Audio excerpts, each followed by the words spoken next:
Through our Live Green and Prosper initiative, Live Green Tennessee has formed great partnerships with several agricultural leaders in the state and around the country. Recently, Becky Magura sat down for a conversation with Victor Vasquez, the USDA Rural Development Deputy Undersecretary, straight out of Washington, D.C. Well, Victor, tell us a little bit. I know that the USDA Rural Development office here in the Upper Cumberland is very active and very well respected, and I feel certain that's the case all across the country. But tell us a little bit about the USDA. I think that most people will have a notion of USDA, United States Department of Agriculture, as a department that serves mostly agriculture and farmers. And I think oftentimes they don't realize how expansive the department is and what all we do. For example, the Supplemental Nutrition Assistance Program, the Food Stamp Program, Women, Infant, and Children's, the WIC program, all of that is within USDA. And then I didn't know that. Yes, so all of the SNAP, we've had the name change. SNAP comes through USDA. It probably encumbers close to 2/3 of the total USDA budget, and then Women, Infant, and Children, and then we have Natural Resource Conservation Service. We have the Farm Service Agency. We have Ag Marketing Service. We have Rural Development. We have 7 major agencies within the department that support pretty much all of the elements that support rural communities and agriculture. So it's more than just agriculture. It's about the communities that are in and around agriculture and also in and around natural resource-based areas like forests. Right. And public lands. And so, it's pretty expansive. Overall, just in rural development alone, we have over 6,000 employees and cover pretty much every rural county in America. You're very much involved in dropping those county lines and seeing our area as an area of engagement. Yes. Do you want to share about that? Yeah, I think first the effort that we've launched, and basically it's the Secretary's initiative on Know Your Farmer, Know Your Food, is really promoting that healthier lifestyle, but also reducing the carbon footprint. But it also helps the local small farmer. Sure. It helps the local small farmer in accessing in a better way local markets, but beyond that also begin to look at what they can do to promote their fresher products in the regional market. And then ultimately we need to look at agriculture as a system and as a process, and how do we make sure that we maintain a healthy lifestyle, reduce carbon footprint, and at the same time allow the small farmer to be competitive and to be able to maintain and support those small farms.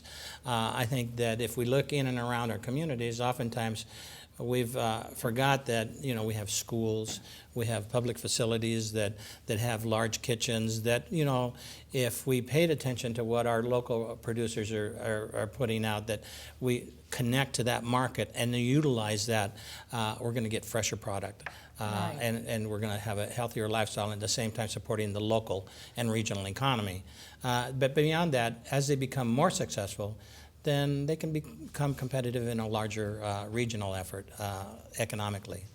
Here's a statistic that I didn't know. Rural America is home to 1/5 of the nation's population. Of the 60 million people who live in rural America, only 2 are directly engaged in production agriculture. We're seeing that, aren't we, more and more, Victor, that we're 3 generations removed from the farm. 1% of the population is farming. We need to, I would think, to protect our food infrastructure, to encourage people to go into agriculture. I agree, and we are working with new and emerging farmers. I think going back to the Know Your Farmer, Know Your Food, that's not only about reducing carbon footprint and a healthier lifestyle, it's also about supporting small farmers.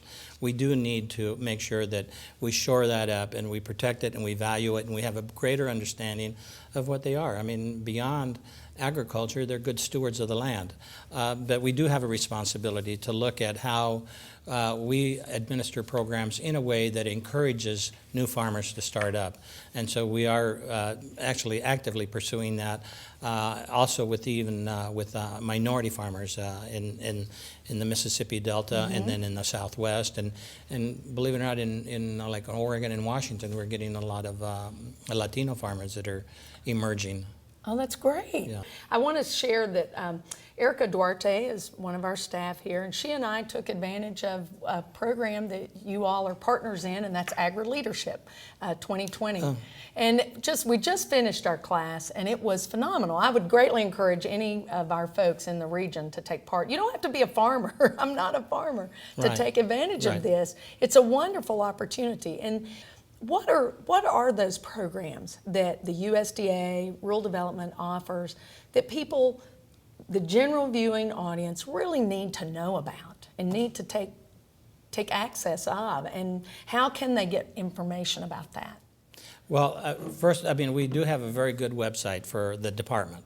So I think if you just Google for United States Department of Agriculture, you'll get that.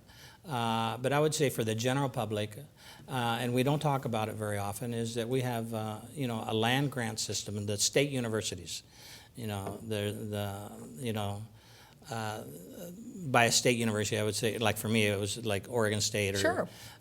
So any state run, like Tennessee Tech is a state university. Any state university that is a land grant, typically they have extension service, and extension agents were really truly the first community development people. I mean, they're the ones that during the Depression went out and worked with communities and showed them how to preserve and can and how to stretch the dollar and those kinds of things that helped the average citizen. So we do have extension service. Like UT Extension here, University of Tennessee Extension is here.